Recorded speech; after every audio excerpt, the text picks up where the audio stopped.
Bueno, vamos a hablar de la reforma laboral. Este es el segundo intento del mileísmo. El primero no fructificó demasiado, pensándolo desde el gobierno. Este es el segundo intento. El Fondo Monetario Internacional pide reforma laboral, reforma tributaria y reforma jubilatoria. Entiendo que la jubilatoria o provisional es más complejo sacarla, pero bueno, al menos quiere avanzar en reforma laboral y reforma tributaria. Se está diciendo mucho sobre la reforma laboral. Creo que el gobierno va tirando proyectos de a poco y después se desliga, ¿no? Adorni se desligó de varios, como para ver, bueno, cómo pegan, ¿no?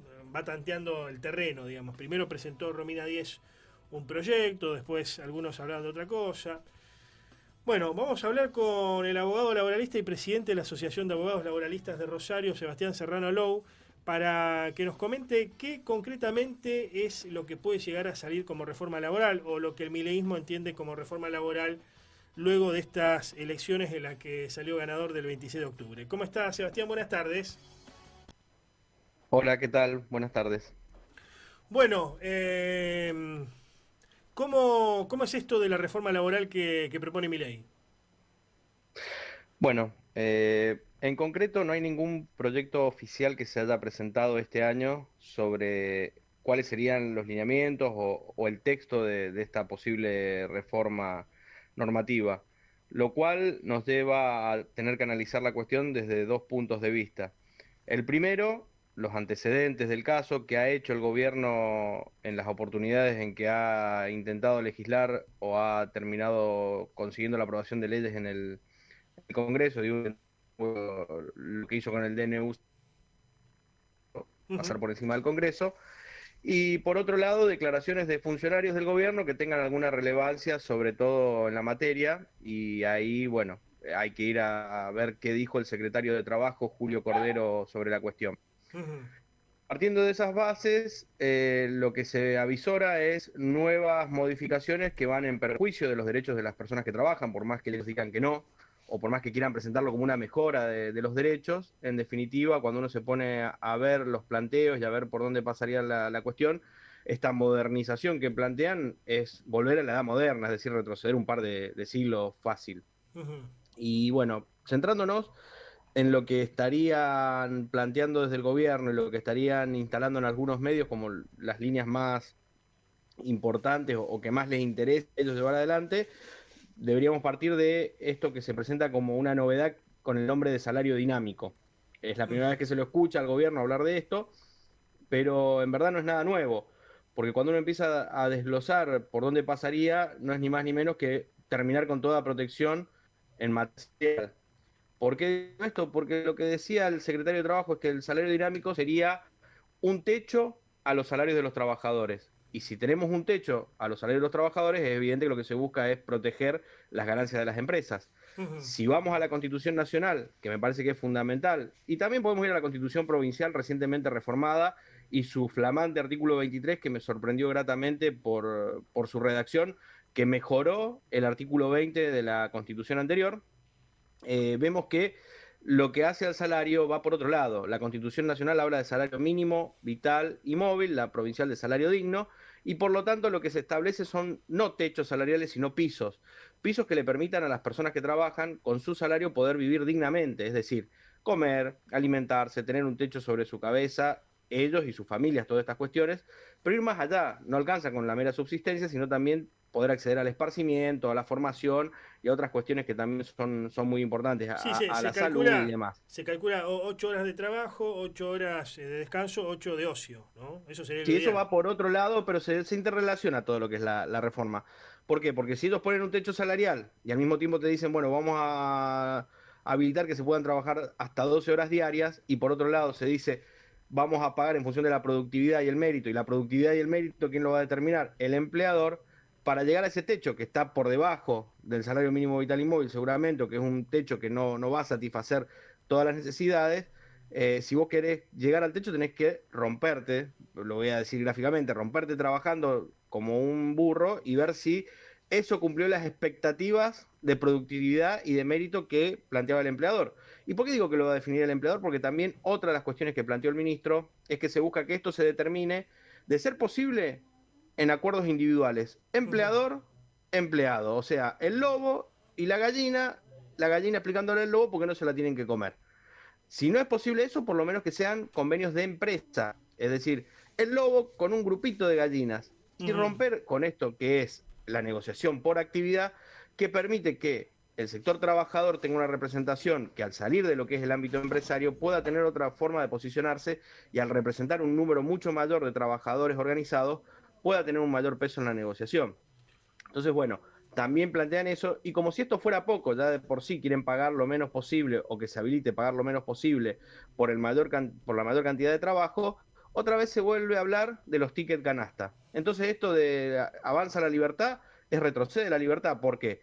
Porque voy a tener que trabajar 12 horas, me van a disponer cuándo, pues no va a disponer el trabajador cuándo va a trabajar, no le va a decir al empleador, hoy trabajo 12 horas porque mañana tengo joda y salgo, trabajo 4 y salgo antes. Eso lo va a disponer el empleador, más en un contexto en el cual ya se ha ido generando una precarización laboral con las reformas anteriores. Entonces, para colmo de males, te voy a pagar con ticket canasta, es decir, papelitos que yo dispongo en qué vas a gastar lo que vos ganás. Ni siquiera es dinero, no lo podés ahorrar, no podés disponer una gran cantidad de transacciones, no vas a ir a comprar un auto o una moto con la cantidad de ticket canasta que vos lograste acumular. Vas a tener que comprar lo que te habilita el ticket canasta. Entonces vemos otro recorte. Y por si todo esto fuera poco, avanzar para quedarse con una mayor parte de lo que es el dinero que le corresponde a los trabajadores con la cuestión de las indemnizaciones. Establecer topes en las tasas de interés, no permitir la actualización y habilitar que el empleador, cuando pierde el juicio después de 4, 5, 10 años, porque nunca sabe uno cuánto demoran los juicios, lamentablemente cada vez estamos peor con eso, va a empezar a pagar en cuotas, 12 cuotas. Es decir, el dinero que tenía que haber entregado en su momento, si eran 1.000 y hoy equivale a 10.000, capaz entregue 5.000. Y no lo entregue todo junto, sino que lo entregue en cómodas cuotas, hasta 12.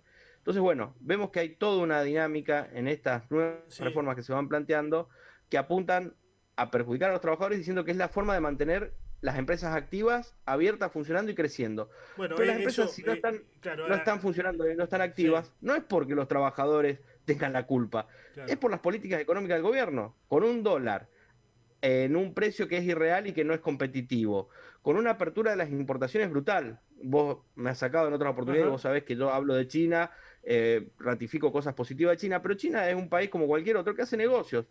Y si vos hoy le abrís las fronteras a la producción china, no tenés forma de competir, te va a arrasar. Veíamos a los funcionarios de la ciudad con orgullo inaugurando un lugar de venta de cualquier cantidad de cuestiones que vienen de afuera. O sea, nosotros nos limitamos a dar trabajo de vendedores a nuestro pueblo y no producimos nada, no innovamos, no generamos valor agregado y nos quedamos con una parte de toda la cadena económica totalmente desactivada, se la damos a otro país. Entonces nos sometemos políticamente a Estados Unidos y económicamente a China, el peor de los mundos. Finalmente, Sebastián, ¿ves que algunos gremios se puedan sumar a esto? Está generándose una especie de clima, de época, dirían los historiadores, de que es imperante y necesaria la reforma laboral para que bueno la economía crezca, resucitar el capitalismo argentino, en definitiva, ¿no? ¿Ves que algunos gremios se puedan sumar a esta iniciativa? Hay gremios que se van a sumar acompañando y hay gremios que seguramente se van a sumar para debatir y para plantear otras alternativas. No sé cuántos serán los que hagan una cosa, los que hagan otra. Lamentablemente no es muy alentador el panorama. Se definirá en estos días, creo que mañana se define la nueva conducción de la CGT. Eso nos dará un panorama bastante claro de por dónde puede llegar a pasar. O sea, puede llegar a salir. Vos decís que puede llegar a salir aprobada la reforma. Sí, no sería de extrañar, más con la ratificación que tuvo, o ratificación o el cúmulo de votos, porque bueno, no sé si es que ratificaban todas las políticas del gobierno, pero es una realidad que el gobierno obtuvo un muy buen resultado en las elecciones, y eso va a tener una relevancia al momento de definir, lo cual nos va a volver a llevar a una situación que ya hemos atravesado en otros momentos de la historia, que fue toda la década del 90, con distintas reformas de este tipo que se planteaban como la panacea, ni hablar la ley Banelco, que es quizás el emblema, el FMI atrás presionando y diciendo lo que ustedes necesitan es esto, y se aprobó con coimas y demás, y después llegamos a un desempleo récord que nunca habíamos tenido en la historia de nuestro país, de más del 20%, la pobreza también por niveles superiores al 50%, y esto no es nada nuevo. Lo que hacen falta son otro tipo de políticas económicas. Volvemos a políticas económicas de un dólar no competitivo, de una apertura total de las importaciones, de una serie de cuestiones de abandono a la industria, de no generar planes de desarrollo, de innovación productiva. Y esta película ya la vimos. Entonces no sería de extrañar, lamentablemente, que esto se termine por aprobar, lo cual va a generar otra vez un caos un clima de caos y de gran incertidumbre en el cual no se va a bajar la litigiosidad, sino que va a crecer exponencialmente, porque los reclamos van a ser cada vez más complejos, basándose en mayor cantidad de normas, planteos totalmente diversos, y no va a haber una seguridad para el empresario. En un expediente va a conseguir que le hagan lugar a la aplicación de las normativas del gobierno y va a saltar en una pata. En otro expediente va a decir, no, lo aplico, pero hasta ahí nomás, entonces tomo esta normativa y está en la misma situación que antes, no va a entender nada, y quizás en algún expediente le pase que todavía termine teniendo un peor resultado que hubiera tenido con un sistema normativo que había indemnizaciones tarifadas, con ciertas cuestiones determinadas, y va a encontrarse con una sorpresa bastante desagradable. Así que vamos a un lugar de una gran inseguridad jurídica porque, repito algo que dije al principio, la Constitución Nacional sigue vigente. Y de la mano de la Constitución Nacional hay varias normas en el Código Civil y Comercial de la Nación que apoyan esas cuestiones, y en nuestra provincia está el artículo 23 de la Constitución Provincial. Te agradezco el contacto, Sebastián. No, por favor, gracias a ustedes por ocuparse del tema. Adiós.